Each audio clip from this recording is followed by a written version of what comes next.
BNP হচ্ছে বাংলাদেশের সবচেয়ে বড় এবং জনপ্রিয় দল।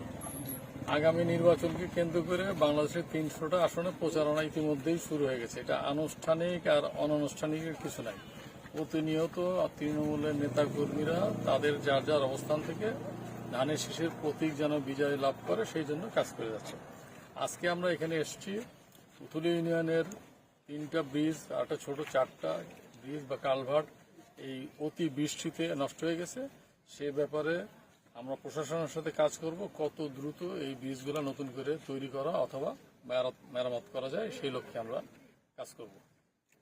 আপনারা বাবু ভাই, আমি সাফায়েত, আমি কাজ করি আরটিভি এবং সময়ের সমীকরণে।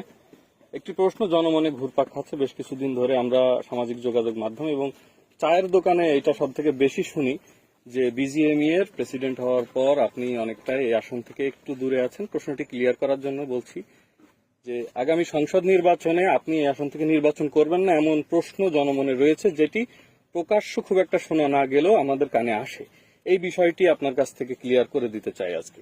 এটা হলো আমাদের যারা প্রতিপক্ষ সম্ভাব্য তাদের অতি উৎসাহ। আমরা আনুষ্ঠানিকভাবে কখনোই বলি নাই যে এখানে আমি নির্বাচন করব না। আবার এখান থেকে আমি নির্বাচন করব সেই ঘোষণা আমি দিতে পারছি না দল যদি নমিনেশন না দেয়। বিজিএমইএ এর নির্বাচনে সভাপতি হওয়ার পরে আমার বাড়তি কিছু দায়িত্ব, জাতীয় দায়িত্ব, সেই দায়িত্ব আমি পালন করছি।